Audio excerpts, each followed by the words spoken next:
প্রিয় দর্শক, আপনাদের সবাইকে আমন্ত্রণ জানিয়ে শুরু করছি চ্যানেল 24 সাপ্তাহিক নিয়মিত আয়োজন জিসকা প্রেজেন্স পিউলি মেডিকেল 24 অনুষ্ঠানে আজকের পর্ব। আপনাদের সাথে আছি আমি ডাক্তার সিফাত রহমান।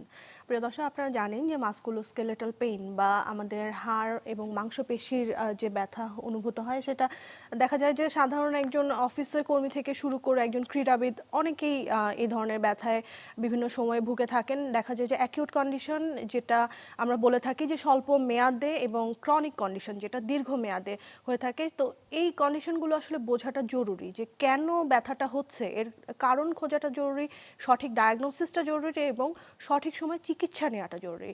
না হলে দেখা যায় যে আমাদের যে জীবনমান বা কোয়ালিটি অফ লাইফ, সেটা কিন্তু বহুলাংশেই হ্যাম্পার হয়ে থাকে। সাধারণ কাজকর্মগুলো করাটা খুব বেশি ডিফিকাল্ট হয়ে দাঁড়ায়। প্রিয় দর্শক, এই বিষয়গুলো নিয়ে আজকের পর্বে আমরা আলোচনা করবো। আমাদের আজকের বিষয়বস্তু বাত ব্যথা, এর কারণ, প্রতিকার এবং চিকিৎসা। আর এই বিষয়টা নিয়ে কথা বলবার জন্য স্টুডিওতে আমাদের সাথে আজকে উপস্থিত আছেন আমাদের দেশে অত্যন্ত স্বনামধন্য একজন চিকিৎসক, আমাদের আজকের আমন্ত্রিত অতিথি অধ্যাপক ডাক্তার সৈয়দ মুজাফফর আহমেদ। স্যার, আসসালামু আলাইকুম। Pain medicine and rheumatology specialist, Bangladesh medical বিশ্ববিদ্যালয়। প্রিয় দর্শক, আমাদের এই আয়োজনটি সরাসরি সম্প্রচারিত হচ্ছে। আপনাদের যদি বাত ব্যথা বা এর রিলেটেড যে কোনো সমস্যা নিয়ে যদি কোনো প্রশ্ন থাকে, সেক্ষেত্রে আমাদের বিশেষজ্ঞ চিকিৎসকের সাথে সরাসরি কথা বলতে পারছেন। যে নাম্বারটিতে ডায়াল করতে হবে সেটি টিভি স্ক্রলে একটু পরপর দেখতে পাচ্ছেন। স্যার, আপনাকে আমন্ত্রণ জানাচ্ছি। স্যার, কেমন আছেন? ভালো ভালো। স্যার, বলছিলাম যে মাসকুলোস্কেলেটাল পেইন আসলে খুব বেশি একটা আনকমন কিছু না, খুব কমনলি আপনাদের কাছে রোগীরা নিশ্চয়ই এসে থাকে। তো আপনারা সাধারণত কি কি ধরনের ব্যথা পেয়ে থাকেন বা কি কি ধরনের সমস্যা আপনারা পেয়ে থাকেন? ধন্যবাদ।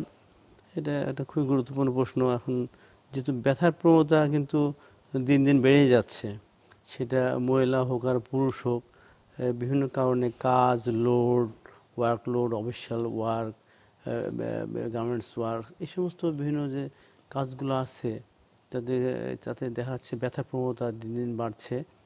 তো আমরা যেসব রোগী পাই সেটা হচ্ছে কোমর ব্যথা, হাঁটু ব্যথা, ঘাড়ে ব্যথা, এই সমস্ত বিভিন্ন রিজিওনাল পেন হচ্ছে, ইভেন পায়ে ব্যথা হচ্ছে।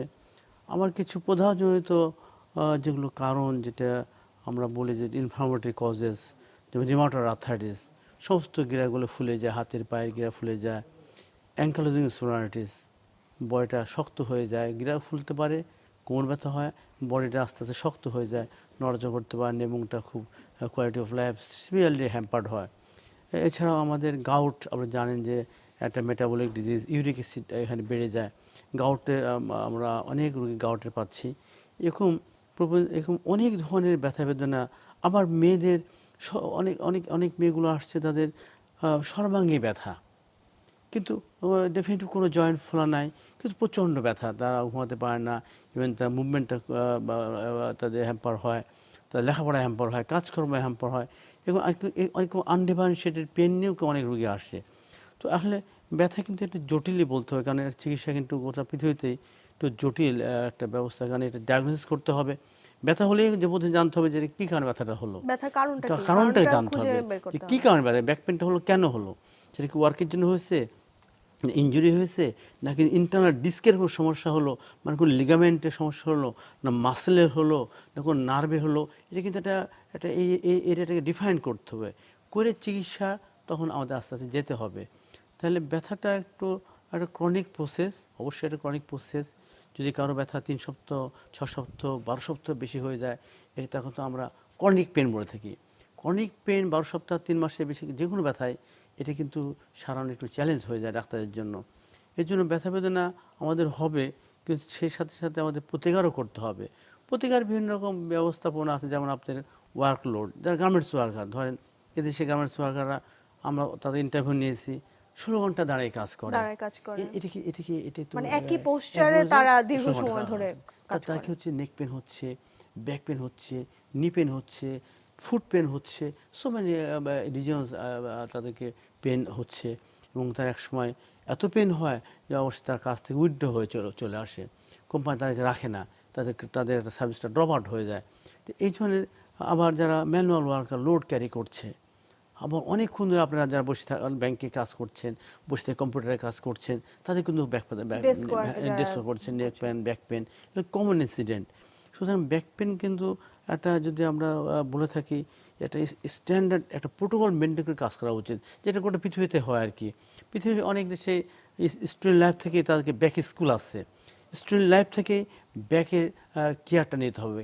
ব্যাক পেন একবার হলে এটি কিন্তু চিকিৎসা কঠিন এবং এটা কিন্তু অনেক ওয়ার্ক লস হয় এবং তার যে চিকিৎসা এক্সপেন্ডিচার অনেক খরচ অনেক বেশি। এই জন্য পৃথিবীর উন্নত দেশগুলোতে ব্যাক পেন কেয়ার, নেক পেন কেয়ার এগুলো স্কুল থেকে বাচ্চাদেরকে একটা ছোট বাচ্চার শেখানো কথা হয়। যদি চিন্তা করি যে সে স্কুলে যাচ্ছে হচ্ছে, একটা ভারী একটা ব্যাগ ব্যাগ নিয়ে। বহন করে, সে কোথায় সেই যে নিয়ে- তার জীবনটা শুরু হলো স্কুল জীবন থেকেই, একটা এটা ব্যাগ- কিন্তু দিনে দিনে বাড়তে হ্যাঁ, থাকে। কত বাচ্চা আমাদের কাছে আসছে তাদের স্পাইন বাঁকা হয়ে যাচ্ছে, তাদের নেক পেন হচ্ছে, তাদের ব্যাক পেন হচ্ছে। ছোট বাচ্চা 10 বছর 15 বছর বয়স তার পর্যন্ত, কারণ সে যে লোডটা ক্যারি করছে সেটা তার বডি ওয়েটের সাথে সামঞ্জস্য না। তার মানে সেখানে আর্গোনমিক্স তো নাই, আবার কোন মেজারমেন্ট স্ট্যান্ডার্ড মেজারমেন্ট রয়েছে, তার কত পার্সেন্ট বডি ওয়েট সে গ্রহণ করতে পারবে। একটা ধরেন একটা 15 বছর বাচ্চা, তাকে সর্বোচ্চ 15% ওয়েট তাকে দিতে হবে।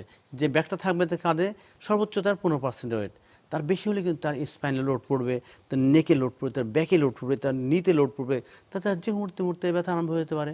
কারণ এগুলো তো সব টিস্যু, হাড়, কার্টিলেজ, লিগামেন্ট, এগুলো সব টিস্যু, এর একটা ক্ষমতা আছে। এই ক্ষমতার বাইরে যখন যাবে কোনো লোড পড়বে তখনই তখন তো সেটা একটা ডিসঅর্গানাইজড তৈরি করবে। স্ট্রাকচারাল ডিফর্মিটি হয়ে যেতে পারে। সুতরাং বহুবিধ কারণে ব্যাক পেন এখন হচ্ছে এবং আমাদের এটা কিন্তু গোটা পৃথিবীতে বেড়ে যাচ্ছে। তো এই যে এত রকমের ব্যথার কথা বললেন, বিভিন্ন কারণ আপনি বললেন, আন্ডারলাইং যে কজগুলো, তো বাত ব্যথা আমরা কখন বলছি? বাত ব্যথা আমি বলছি এই যে মাসল পেন হচ্ছে, বাত ব্যথা দুই রকম, একটা হচ্ছে প্রদাহজনিত, একটা হচ্ছে নন প্রদাহজনিত। যেখানে ইনফ্লামেশন থাকে, ফুলে যায় গিরায়, ফুলে যায়, ব্যথা, তীব্র ব্যথায়, নড়াচড়া করতে পারে না, বডি আড়ষ্ট হয়ে যায়, এগুলো আমরা ইনফ্লামেটরি পেন বা প্রদাহজনিত ব্যথা। কিন্তু যখন নেক পেন হচ্ছে, ব্যাক পেন হচ্ছে বা অস্টিওআর্থ্রাইটিস হচ্ছে, এগুলো আমরা প্রদাহজনিত বললে এগুলো আমরা বলি যাদের ইয়াং বয়সে হলে মাসল লিগামেন্ট স্ট্রেন বা যেটা ওল্ডার এজে বেশি হচ্ছে, যাদের ওল্ডার এজে কিন্তু বেশি হয় এই সমস্ত ডিজেনারেটিভ। ওল্ডার এজ ধরেন 30 বছর পর থেকে শরীরে কিন্তু কিছুটা ক্ষয় হতে শুরু করে, তাকে বলে ডিজেনারেটিভ প্রসেস। 30 বছর পর থেকে হাড়ে, মাসলে এবং যে ডিস্কগুলো আছে, লিগামেন্টগুলো আছে, এগুলো কিন্তু কিছুটা ওয়ার অ্যান্ড টিয়ার হয়, কিছু ক্ষয় হয় আবার রিপেয়ার হয়, ক্ষয় হয় আবার রিপেয়ার হয়, তাহলে ওয়ার অ্যান্ড টিয়ার। এক পর্যায়ে কোনো কারণে সে নিউট্রিশনাল ব্যালেন্স হোক, ওয়ার্ক হোক বা ওয়ার্ক লোড হোক, কোনো কারণে যদি রিপেয়ারটা ভালো না হয় তাহলে কিন্তু একটা অসামঞ্জস্য তৈরি হয়। এটাই কিন্তু আলটিমেটলি ক্যারি করতে থাকে। এই ক্যারি করতে করতে তার যখন একটা অসুখ তৈরি হয়ে যায়, নেক পেন হয়, ব্যাক পেন হয়, নি পেন হয়, এই ধরনের কারণগুলোই আমাদের অ্যাকচুয়ালি আমাদেরকে খুব গভীর মনোযোগ সহকারে এগুলো দেখা দরকার। যে বডির স্ট্রাকচারটাকে, কাজের প্যাটার্নটাকে, বডির আর্গোনমিক্সটাকে কীভাবে বসবে। এটা ধরেন কম্পিউটার বা সে স্বাধীন কম্পিউটার ইঞ্জিনিয়ার বা কম্পিউটার অপারেটর, সে 16 ঘন্টা 12 ঘন্টা বসে কাজ করছে, এটা তো ব্যাক পেন হয়ে যাবে। তাকে যদি আমি আর্গোনমিক্স স্ট্রাকচারাল শিখিয়ে দিই যে সে কোথায় নিয়ে বসবে, তার অ্যাঙ্গুলেশনটা, ব্যাকের অ্যাঙ্গুলেশন কেমন থাকবে, তার তার রাইট আপটা কেমন থাকবে, তার নেক কত ডিগ্রি অ্যাঙ্গেল করে লিখতে হবে, এই যে এই ব্যাপারটা শিখিয়ে দিই এবং 30 মিনিট পর বা 40 মিনিট পর উঠে যে একটু হেঁটে এসে বসে ব্যাকটাকে সোজা রেখে বসে যে কাজ করে, নেকটাকে রিল্যাক্স রেখে কাজ করে, তাহলে কিন্তু তার কোনো সমস্যা হবে না। লাইফস্টাইল মডিফিকেশন আমরা যদি মডিফাই করে দিতে পারি, তার আর্গোনমিক্সটাকে, এনভায়রনমেন্টটা যদি মডিফাই করে দিতে পারি, তাহলে কিন্তু এগুলো কিন্তু হবে না। কিন্তু এটা আমাদের সে লেখা অ্যাওয়ারনেস, এটা কিন্তু হচ্ছে না। অ্যাড্রেস করতে রোগীরা অনেক ক্ষেত্রে বুঝতে পারে না, বুঝতে পারে না, তার বুঝতে পারে বা ডাক্তারের কাছে আসে না, আমাদের অ্যাওয়ারনেসও কম, ব্যাপারগুলো আমাদের অ্যাওয়ারনেস কম। এই জন্য আমাদের কিন্তু বাংলাদেশে রিসেন্টলি কারেন্ট ট্রেন্ড অনেক এবার ধরেন 25% রোগী এখন এরকম মাসকুলোস্কেলেটাল ডিজিজে ভুগছে। এটা অনেক বড় একটা অংশ, যাদের অনেক সময় তাদের কাছ থেকে বিরত থাকতে হয় এবং প্রচণ্ড ব্যথা, যেতেই যখন কাজ পারে না, যখন গার্মেন্টস দরকার, তা তো ডেলি যেতে হবে, আলটিমেটলি কিন্তু তার প্রোডাক্টিভিটিটা কমে যাচ্ছে এবং তাকে কাজটা লস্ট ফাংশন, অ্যাবসেন্টিজম থেকে প্রথম অনুপস্থিত, তারপর ফাংশন লস, সার্ভিস লস্ট হয়ে যাচ্ছে। তো এইভাবে একটা ব্যাক পেনে বা পেনের ইমপ্যাক্ট কিন্তু হিউম্যান বডিতে আমরা দেখছি। আসলে ধরনটা কেমন হয়? আমরা এই যে বলছি যে অ্যাকিউট পেইন, ক্রনিক পেইন, তো এই ব্যথাগুলো মানে বিভিন্ন সময়ে নিশ্চয়ই পরিবর্তন হয়, তার রূপটা চেঞ্জ করে। তো শুরুতে পেইনটা কেমন থাকে? একটু ধরেন ব্যাক পেন সিভিয়ার, অনেকেরই একটা কাজ করতে গেল, একটা ধরেন ওয়েট তুলতে গেল বা একটা কিছু করতে গেল, হঠাৎ করে টান লাগলো কোমরে, এটাকে আমরা 1 থেকে 3 সপ্তাহ পর্যন্ত আমরা অ্যাকিউট পেন বলে থাকি। 3 থেকে 6 সপ্তাহ আমরা সাবঅ্যাকিউট বলে থাকি। যে যখন 12 সপ্তাহ ক্রস করবে তখন সেটা হয়ে যাবে ক্রনিক পেন থেকে যাচ্ছে। এটা তখন একটু ডিফিকাল্ট রিকভারি করা। মেনলি মাসল স্ট্রেন হয়, মাসল টাইট হয়ে যায়, অথবা লিগামেন্টের টান পড়ে অথবা কোনো কারণে মাসুলের যদি টান পড়ে যায়, স্ট্রেন হয় বা স্ট্রেন স্পাজম হয়, তখন কিন্তু ব্যাক পেন আরম্ভ হয়ে যায়। কিন্তু আবার অনেক সময় ডিস্ক ইঞ্জুরি হয়, জানেন যে ডিস্ক ইঞ্জুরি হয়, যে PLID বলা হয়, প্রলাপস ইন্টারভার্টেব্রাল ডিস্ক সিনড্রোম। অনেক সময় যে আমাদের মেরুদণ্ডের হাড় আছে, তার ভিতরে ডিস্ক আছে, একটা জিলাটিনাস সাবস্টেন্স, দুটো হাড়ের মাঝে ডিস্ক আছে, এই ডিস্কে একটা কুশনিংয়ের মতো কাজ করে, ওর উপরে আমরা লাফাই ঘুরি, কোনো কারণে এই ডিস্ক অনেক সময় ফেটে বেরিয়ে আসতে পারে, তখন এটাকে আমরা ডিস্ক প্রলাপস বলি। অনেকে কিন্তু এরকম হয়ে যায়, হঠাৎ করে হয়ে যেতে পারে, কাজ করতে গেলে হতে পারে, ওয়েট করতে তুলতে গেলে হতে পারে, আবার এমনিও হতে পারে। সেক্ষেত্রে আমরা 3 সপ্তাহ পর্যন্ত আমরা এগুলো বলি অ্যাকিউট পেন বলতে, যে অনেক তীব্র ব্যথা হয়, অনেক সময় পা ব্যথা, নিচে ব্যথা নেমে আসে, তার সাথে সাইটিকা বলা হয়, নার্ভ ইনভলভমেন্ট হয়ে যায়। অনেক সময় অনেক সিভিয়ার ক্ষেত্রে তাদের ইউরিনারি ব্লাডার, পেশাব পায়খানার কন্ট্রোলও কিন্তু এফেক্টেড হয়ে যেতে পারে, যে কন্ট্রোল লস হতে পারে। তো এটা সিরিয়াস কন্ডিশন। তো এটাকে যদি প্রথম থেকে আমরা এই সমস্ত ব্যাক পেনগুলোকে যদি আমরা এক্সপ্লেন করে আর্লি স্টেজে বিফোর 3 উইকস বা 4 উইক্সের মধ্যে যদি এটা ভালো করে দিতে পারি, তাহলে সে সমস্ত সে একদম নর্মাল লাইফ লিড করতে হবে এবং স্বাভাবিক জীবনযাপন করতে পারে। কিন্তু কোনো কারণে যদি এটা আমরা ভালো করতে না পারি, ব্যাক পেন বা নেক পেন 12 সপ্তাহের পরে গেলেই এটা একটা ক্রনিক অবস্থা হয়ে যায়। তার মানে ওখানে কিছু স্ট্রাকচার চেঞ্জ এসে যায়, সে মাসুলে, লিগামেন্টে, হাড়ে, ডিস্কে, সারাউন্ডিং স্ট্রাকচারগুলোতে, সাপোর্টিভ স্ট্রাকচার চেঞ্জ এসে যায়। স্ট্রাকচার চেঞ্জ আসলে এগুলো তখন সারানো কঠিন হয়ে যায়, এগুলো চিকিৎসাতে ওষুধে সারে না। তো এটা ভালো হয়, ভালো রাখা যায় exercise, drugs, even body maintenance of body balance, activities of daily living, সে কীভাবে কাজ করবে, কীভাবে বসবে, কীভাবে একটা প্লেস করবে, এসব যদি আমরা শিখিয়ে দিই বা কিছু এক্সারসাইজ বা কিছু ফিজিওথেরাপি দেওয়া হয়, তাকে আমরা স্বাভাবিক কর্মক্ষম রাখতে পারবো। কিন্তু বলা যাবে না যে এটা কিওর হয়ে যাবে, মানে রিভার্সিবল হবে না, যে চেঞ্জটা চলে এসেছে সেই চেঞ্জটা থেকে যাবে। সুতরাং এগুলো, এই ব্যাপারগুলো আমাদেরকে খুবই আমাদের এদিকে ব্যাপারগুলো নজর দিতে হবে। কেন যদি পেইন বেড়ে যায়, তখন ওদের প্রোডাক্টিভিটি কমে যায়, কোয়ালিটি অফ লাইফ কমে যায়। একটা ভদ্র মহিলা, আপনাদের ইয়াং বয়স, তার গোটা শরীরে ব্যথা, কারণ খুঁজে পাওয়া যাচ্ছে না, সে তার হরমোন সব ঠিক আছে, তার ইনফ্লামেটরি না, কিন্তু তার কোনো কারণ আমরা খুঁজে পাচ্ছি না। সেক্ষেত্রে আমরা ইডিওপ্যাথিক পেন সিনড্রোম বলে, অথবা ফাইব্রোমায়ালজিয়া, কোটা বডিতে ব্যথা, কোটা মাসেলে ব্যথা, একে আমরা বলি ফাইব্রোমায়ালজিয়া। অনেক সময় আরও সিভিয়ার কন্ডিশন হয়ে যায়, অনেক সময় ডিভাস্টেটিং হয়ে যায়, সেটা ক্রনিক ফ্যাটিক সিনড্রোম। কিন্তু এগুলোকে অ্যাসেসমেন্ট করে যদি আমরা চিকিৎসা দিতে পারি, তো কিন্তু তাকে কিন্তু আমরা একটা স্বাভাবিক কর্মক্ষম রাখা সম্ভব। আচ্ছা স্যার, বর্তমান সময়ে আমরা দেখি যে ওবেসিটি বা শরীরের অতিরিক্ত ওজন একটা বিশাল একটা কনসার্ন। যত ধরনের নন কমিউনিকেবল ডিজিজ আছে, আমরা বলে থাকি যে ওবেসিটি একটা রিস্ক ফ্যাক্টর হিসেবে কাজ করে। তো এই যে মাসকুলোস্কেলেটাল বিভিন্ন পেইনের কথা স্যার বললেন, এর সাথে আসলে ওবেসিটির সম্পর্কটা ঠিক কোন জায়গায়? ওবেসিটি কিন্তু একটা রিয়েলি একটা অ্যালার্মিং, বিকজ ওবেসিটি যে লোড ইম্পোজ করে আমাদের স্পাইনে এবং হাঁটুতে বা লোড বিয়ারিং জয়েন্টগুলোতে, তাতে কিন্তু তাদের কিন্তু এমএসকে ডিসঅর্ডার বা মাসকুলোস্কেলেটাল কন্ডিশন, হাঁটু pain, back pain, neck pain, even muscle pain, এটা কিন্তু কমন এই সমস্ত ওবেসিটির। যাদের এক্সট্রিম বিএমআই, যাদের বিএমআই বেড়ে যাচ্ছে 30-এর বেশি হয়ে যাচ্ছে, 35, এক্সট্রিম বিএমআই, মরবিড 40 হলে কী হবে, মরবিড বিএমআই। সুতরাং এই বিএমআইটা যদি বেশি হলে কিন্তু তাদের সম্ভাবনা বেড়ে যায় যে নেক পেন, ব্যাক পেন বা হাঁটুতে অস্টিওআর্থ্রাইটিস। যার বয়স 50, ওজন তার অনেক বেশি, 80 কেজি ওজন, তা কিন্তু ভেরি কমন, তার হাঁটুতে অস্টিওআর্থ্রাইটিস হবে, চেঞ্জ হবে, তার হাঁটতে কষ্ট হবে, হাঁটুতে ক্ষয় হবে, হাঁটুতে স্পাইন তৈরি হবে, আর স্পাইকি হয়ে যাবে। তাতে হবে কি, তার কোয়ালিটি লাইফ হ্যাম্পার্ড হয়ে যাবে। সুতরাং বিএমআই আমাদের একটি স্ট্যান্ডার্ডই রাখতে হবে, যাতে আমাদের এই নেক পেন, ব্যাক পেন, হাঁটুতে ব্যথা বা ইভেন সফট টিস্যু রিমাটিজম, যেগুলো মাসুলে ব্যথা হয়, সেগুলো কিন্তু সারা কঠিন। সুতরাং বিএমআই খুবই আমাদের সমস্ত পেনের সাথে খুবই ইন্টারলিঙ্কড। এই রোগীরা আপনাদের কাছে আসলে আপনারা নিশ্চয়ই ওয়েট ম্যানেজমেন্টের আমরা জন্য ওয়েট ম্যানেজমেন্ট প্রোটোকল দিয়ে দিই, হ্যাঁ আমরা দিয়ে থাকি। আমরা তাদেরকে নিউট্রিশনিস্ট পাঠাই, তাদের ওয়েট ম্যানেজমেন্ট করে থাকি, সেই সাথে তার প্রাইমারি কন্ডিশন চিকিৎসা দিই। কিন্তু ওইটাকে আমরা বেশি ইমফেসিস দিই। ওয়েট কমলে, তার লোড কমলে, তার জয়েন্টের স্ট্রাকচারটা আবার রিফর্ম হবে বা রিগেইন করবে। কিন্তু ওয়েট কন্টিনিউয়াসলি ওয়েট পড়ছে, আমি যেটা পারবো না, আমি 5 কেজি পারবো, আমাকে দিয়ে রাখছেন 20 কেজি, এই সম্ভব। ডিজেনারেশনটা সেখানে আরো বেশি ত্বরান্বিত হয়ে যাবে, তার ক্ষয়টা বেশি হয়ে যাবে, ডিজেনারেশন হবে, সে রিপেয়ার হবে না আর। সুতরাং ওয়েটটা ভেরি ইম্পর্টেন্ট, বিএমআইটা ভেরি ইম্পর্টেন্ট। স্ট্যান্ডার্ড বিএমআই রাখলে আপনার অনেকগুলো রিস্কই কমে যায়, হাইপারটেনশন, স্ট্রোক এবং ডায়াবেটিস এবং হাইপার কোলেস্টেরমিয়া, অনেক অসুখ কিন্তু আমাদের আমাদের নিয়ন্ত্রণ করা সম্ভব যদি আমরা স্ট্যান্ডার্ড বিএমআই বা স্ট্যান্ডার্ড ওয়েট মেনটেন করি। এখন তো মহিলাদের দেখা যাচ্ছে যে বয়স 50 হতে না হতেই তাদের যে অস্টিওপোরোসিস অর্থাৎ হাড়টা একদম মানে ফাঁপা হয়ে যাচ্ছে, মানে হাড়ের যে ঘনত্ব আমরা বোন মিনারেল ডেনসিটি বলে থাকি সেটা একদমই কমে যাচ্ছে। তো এর পিছনে কারণটা কি? এর পিছনে কারণ হচ্ছে একটা হচ্ছে পোস্ট মেনোপজ অস্টিওপোরোসিস। এখন পৃথিবীতে দেখা যাচ্ছে যে যাদের মেনোপজ বা ঋতু বন্ধ হয়ে যাচ্ছে তারা 5 বছর পরে তাদের হাড়ের ইস্ট্রোজেনটা ওটা হাড়কে শক্ত রাখে। যেহেতু ইস্ট্রোজেন থাকে না, আস্তে আস্তে হাড়গুলো নরম হতে থাকে, ভিতরে তাদের হাড়গুলো আস্তে আস্তে এটা বোঝা যায় না, কিন্তু ভিতরে ভিতরে হাড়টা এরকম নরম হতে থাকে। এক পর্যায়ে অনেক বেশি যদি নরম হয়ে যায় তখন কোনো এক সময় সাইলেন্টলি হঠাৎ করে হাড় ভেঙে যেতে পারে, তাকে বলে ফ্র্যাজিলিটি ফ্র্যাকচার হয়ে যায়।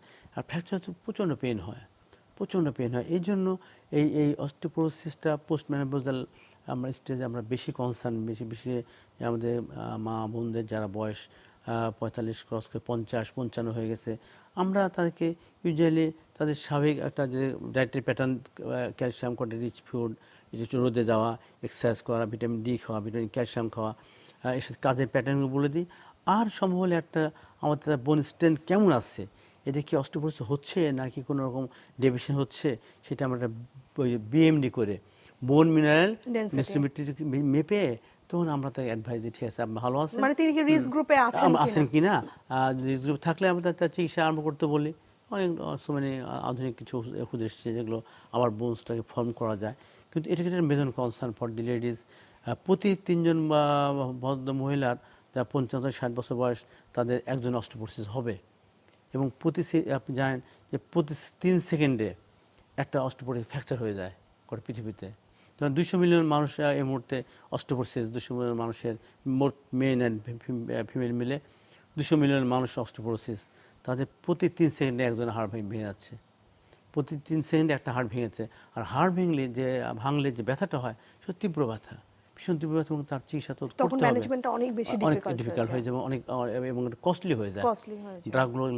ড্রাগগুলো যে ইউজ করে আমরা স্পিড রিকভারির জন্য সেগুলো বেশ কস্টলি ড্রাগ। হ্যাঁ, সুতরাং অস্টিওপোরোসিস একটা major concern for specially for the আমাদের যারা মা বোনরা আছে যাদের বয়স 50 করে গেছে, ঋতুস্রাব বন্ধ হয়ে গেছে, 50 বছর ক্রস করে গেছে, তার একটা স্পেশাল কনসার্ন কিন্তু আমরা ইস্ট্রোজেন হরমোনের সাথে এটার একটা সরাসরি সম্পর্ক থাকে। হরমোনটা থাকে না, হরমোন তো একটা প্রোটেক্টিভ বোনসের জন্য প্রোটেকশন তৈরি করে, ইটসেলফ ইস্ট্রোজেন। যে ইস্ট্রোজেন থাকে না, বোনস আস্তে আস্তে নরম হয়ে যেতে পারে, ভেঙেও যেতে পারে। এক্ষেত্রে স্যার প্রিভেন্টিভ মেজার কি? প্রিভেন্টিভ মেডিসিন থাকে রেগুলার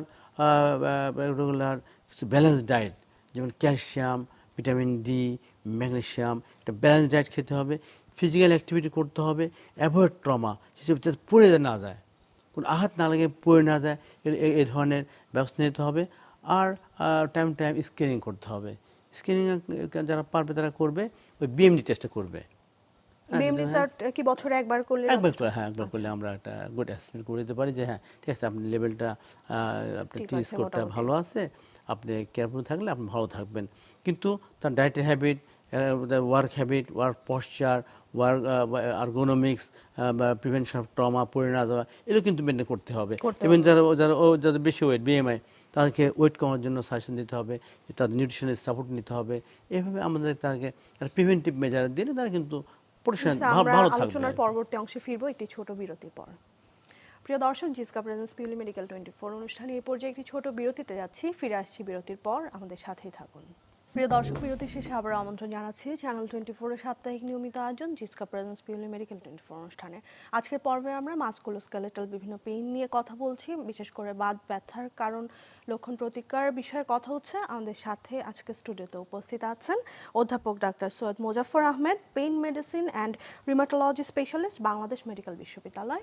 প্রিয় দর্শক, আমাদের এই আয়োজনটি সরাসরি সম্প্রচারিত হচ্ছে। আমাদেরকে ফোন করতে চাইলে টিভি স্ক্রলে দেখানো নাম্বারটিতে সরাসরি ডায়াল করুন। স্যার, বিরতি শেষে আবার আমন্ত্রণ জানাচ্ছি। স্যার, হাঁটু ব্যথা খুব কমন আমাদের জন্য, আমার মনে হয় যে নারী পুরুষ নির্বিশেষে সকলেই হাঁটু ব্যথায় আক্রান্ত হতে পারে, এবং এখন বলা হচ্ছে যে প্রায় 16% জনগণ হাঁটু ব্যথায় আক্রান্ত। তো আসলে হাঁটু ব্যথার পিছনে আপনারা কমনলি কি কি কারণ খুঁজে পান? ধন্যবাদ। হাঁটু ব্যথা সত্যি বাংলাদেশে এটা প্রবণতা দিন দিন বাড়ছে, আসলে মানুষের মতো বেড়ে যাচ্ছে।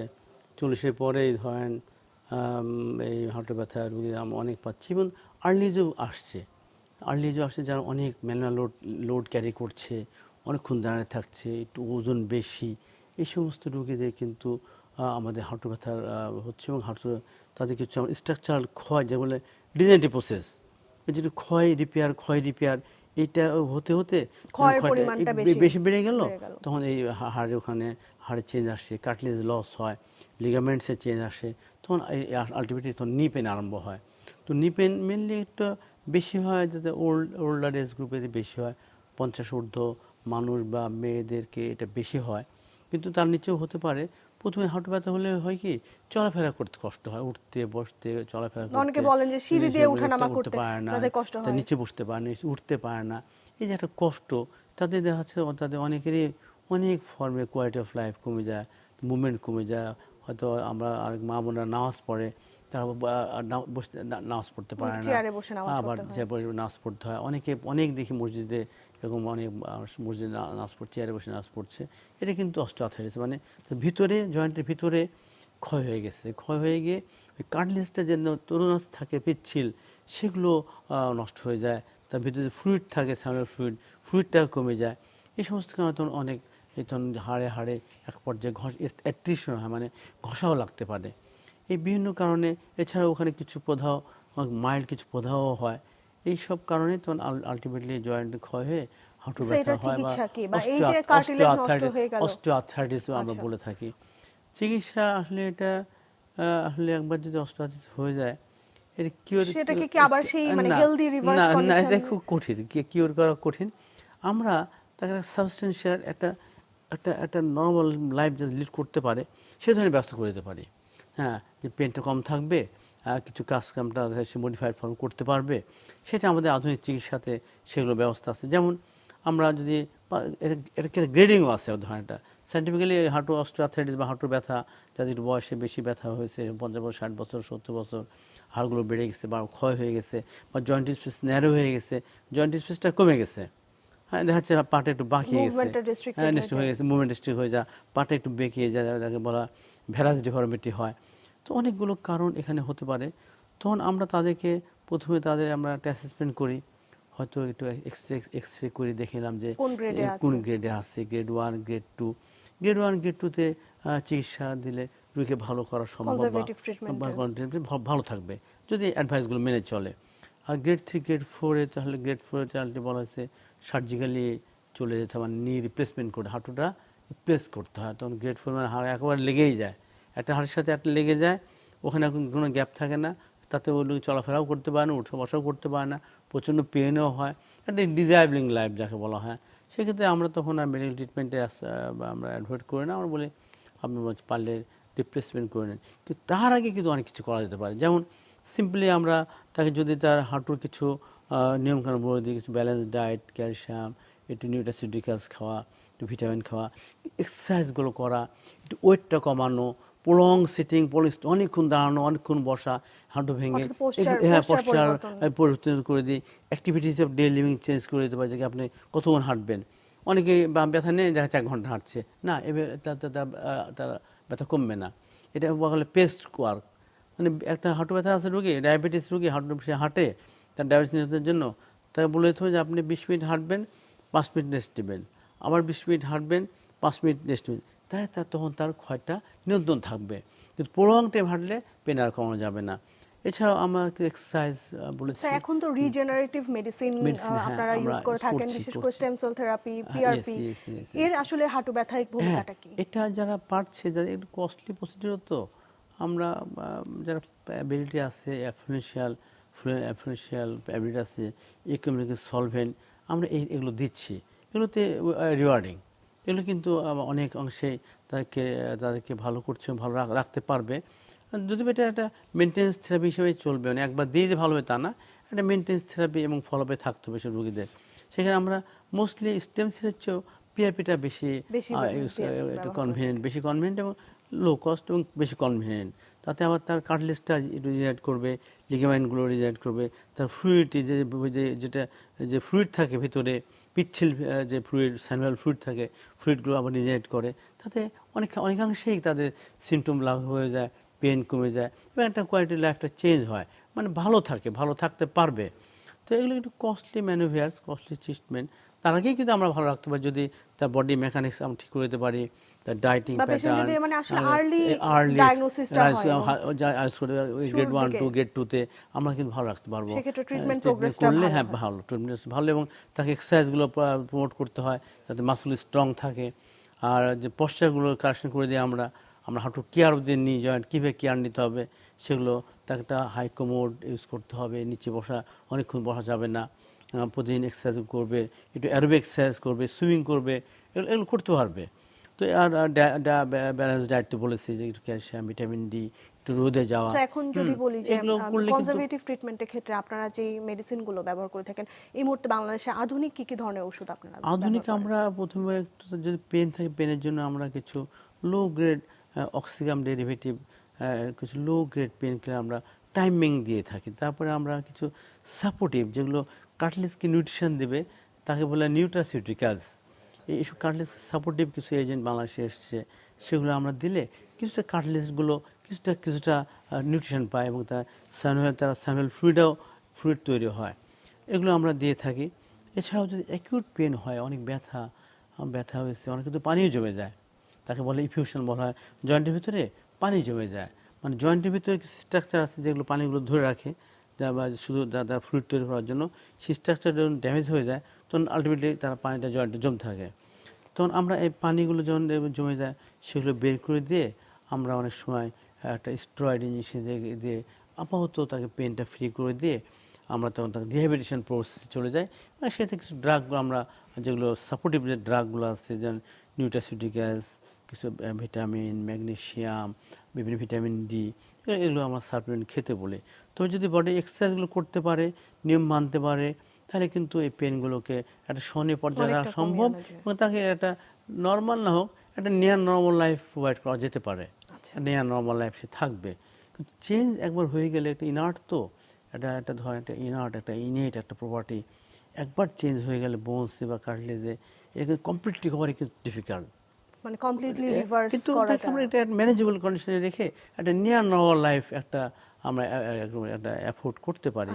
সেক্ষেত্রেও আমাদের আপনি যেগুলো বলেছেন যে পিআরপি যারা পারবে তারা নিবে, কোনো সমস্যা নেই। কিন্তু তার নিজের রক্ত থেকে সেল বেস থেরাপি আমরা একটু দিয়ে দিচ্ছি, কিছু সেল দিয়ে দিচ্ছি, তার সাথে কিছু প্লাজমা থাকছে, সেটা গ্রোথ ফ্যাক্টর হিসেবে কাজ করছে। অনেকগুলো গ্রোথ ফ্যাক্টর, অনেকগুলো প্রোটিন ওখানে যাচ্ছে, তারা কার্টিলেজ রিজেনারেট করছে, লিগামেন্টটাকে রিজেনারেট করছে, মেনিসকাসকেও তারা একটু হেলদি করছে, বোনস স্ট্রাকচারটাকেও বোনসটাকেও স্ট্রেনথেন করে দিচ্ছে।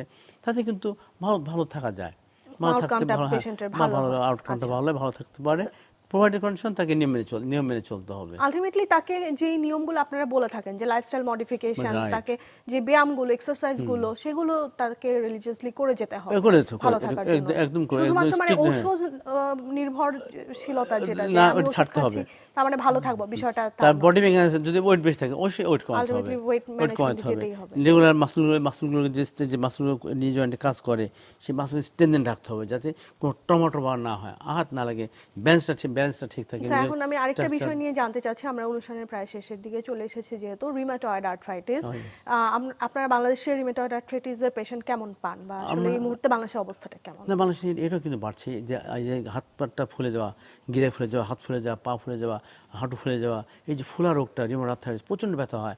নয় মা বাবা আছে আমাদের ছেলেমেয়েরা যারই হোক, এটা ছেলেদের একটু বেশি হয়, মেয়েদের বেশি হয়, মেয়েদের বেশি হয়, এদেরকে সেকেন্ড ডিকেডে হয়, মেয়েদের বেশি হয়, তাদের সমস্ত গিরে ফুলে যায়।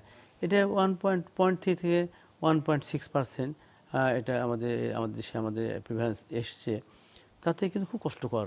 এটা বড় অটোইমিউন ডিজিজ, মানে এটা কোনো কারণ নাই।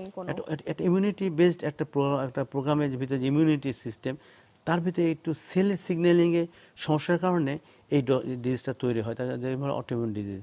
এটা কিন্তু অনেক রোগী এখন আমাদের পাচ্ছি, আমরা চেম্বারে, হসপিটালে, আমাদের সব জায়গাতে, আমাদের ক্লিনিকগুলোতে আমরা পাচ্ছি এইসব রোগীগুলো। তাতে এটা লং টার্ম ম্যানেজমেন্ট একটু কঠিন, তবে এটা ভালো রাখা যাচ্ছে। আমরা যে আধুনিক যে চিকিৎসা দিতে পারছি, গিরাফোলা, আর্থ্রাইটিস, বা অ্যাঙ্কাইলোজিং স্পন্ডিলাইটিস, আধুনিক যে চিকিৎসা ট্রিটমেন্ট প্রটোকল যেটা আছে সেটা তাতে কিন্তু ভালো ভালো রাখা এক্ষেত্রে যাচ্ছে। কি পেশেন্টকে সারা জীবন আসলে ওষুধ খেতে সারা হয়? জীবনে কি আসলে এই ধরনের অটোইমিউন ডিজিজের কোনো কিওর নাই, কিন্তু লং টার্ম আমরা ভালো রাখতে পারবো।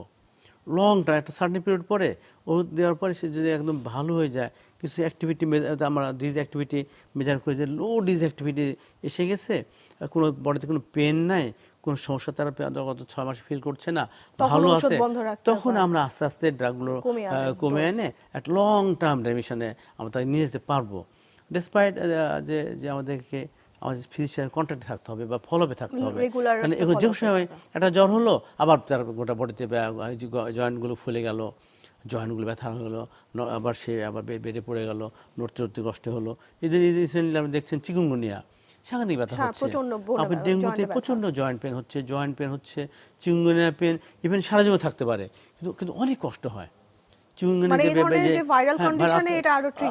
আরো ট্রিগার করে এবং সেই পেনগুলো আরো বেশি পেন হচ্ছে, তার নড়তে পারছে না। চিকুনগুনিয়া পেশেন্ট হচ্ছে 2 দিন জ্বর হয়েছে, তারপর দেখা যাচ্ছে হুইল চেয়ারে তারা আসছে, মাত্র 2 দিন জ্বর হয়েছে, তারপর জয়েন্ট টেন ফুলে হুইল চেয়ার আসছে। এই যে স্বাভাবিকভাবে হাঁটতেই পারছে না। তাহলে viral arthritis, infective arthritis, autoimmune disease, এই যে লোডটা, এই লোড কিন্তু দিন দিন বাড়ছে।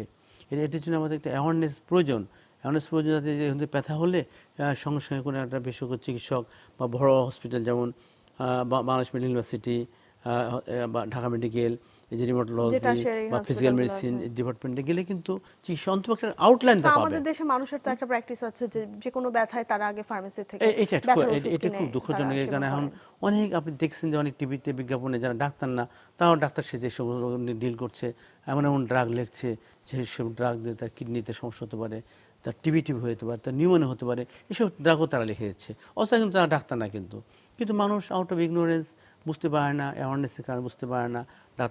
ডাক্তার আসতে হবে, একজন গ্র্যাজুয়েট ডাক্তার কিন্তু সে অন্তত বুঝবে, একটা এমবিবিএস ডাক্তার কিন্তু সে বুঝবে কিন্তু যে অ্যাকচুয়ালি তার প্রবলেমটা কি, রেফার করে দেবে।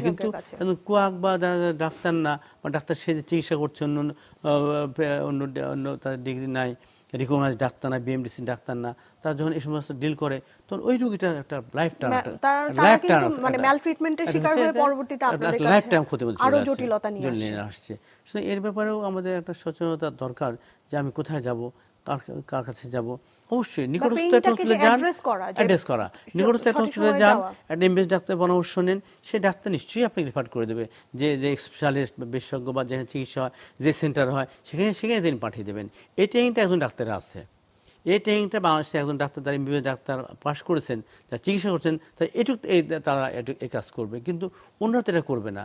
তাতে এই রোগগুলো হয় কি, কিন্তু খুব অনেক ব্যথা হয়তো, নড়তে পারে না, চড়তে পারে না, কাজ করতে পারে না, সাংসারিক কাজ করতে পারে না, ছেলে মেয়ে নার্সিং করতে পারে না, কোনো কাজই করতে, হার্টের সমস্ত ব্যথা ফোলা, কাজ করবে কীভাবে, পা ফোলা, হাঁটু ফোলা, কাজ করবে কীভাবে, তার কোয়ালিটি অফ লাইফ কমছে, সে তার ডিপ্রেশনে চলে যেতে পারে, মানসিক সাইকোসিস, মেন্টাল হেলথকে এফেক্ট করে ফেলে, একটা সাইকোসিস তৈরি হয়, একটা ডিপ্রেশন তৈরি হয়, একটা অ্যাংজাইটি ডিসঅর্ডার তৈরি হয়।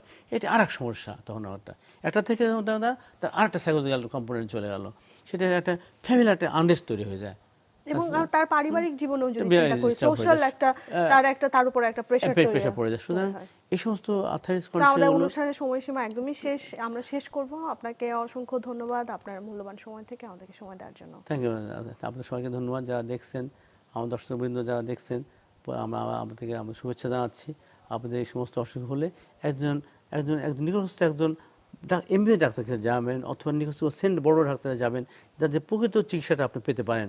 কারণ প্রকৃত চিকিৎসা না পেলে আপনাদের ক্ষতির সময়টা আরও বাড়বে, অর্থনৈতিক ক্ষতি বাড়বে, শারীরিক ক্ষতিটাও বাড়বে। সুতরাং এরপরে সচেতন হতে, এসব আর্থ্রাইটিস ব্যথা নিয়ে সচেতন হতে হবে। যেখানে সেখানে যাবেন না, একজন রেজিস্টার্ড গ্র্যাজুয়েট ডাক্তারের কাছে যাবেন, তখন তো একটা ভালো পরামর্শ আপনি নিতে পারবেন, যাতে আপনি কোথায় যাবেন, কার কাছে যাবেন, কী চিকিৎসা নেবেন, তার একটা গাইডলাইন দিতে পারবে। সুতরাং এটুকু মনে রেখে সবাইকে শুভেচ্ছা জানিয়ে আজকে অনুষ্ঠান শেষ করলাম। আপনাকে অসংখ্য ধন্যবাদ। প্রিয় দর্শক, কথা বলছিলাম বিভিন্ন ধরনের ব্যথা নিয়ে, ব্যথা সমস্যা নিয়ে আসলে ইগনোর করার কিছু নেই, সঠিক সময় একজন চিকিৎসকের শরণাপন্ন হয়ে চিকিৎসা নিতে হবে। আপনারা সবাই ভালো থাকবেন, সুস্থ থাকবেন, এই প্রত্যাশা ব্যক্ত করে আজকের পর্ব থেকে এখানেই বিদায় নিচ্ছি।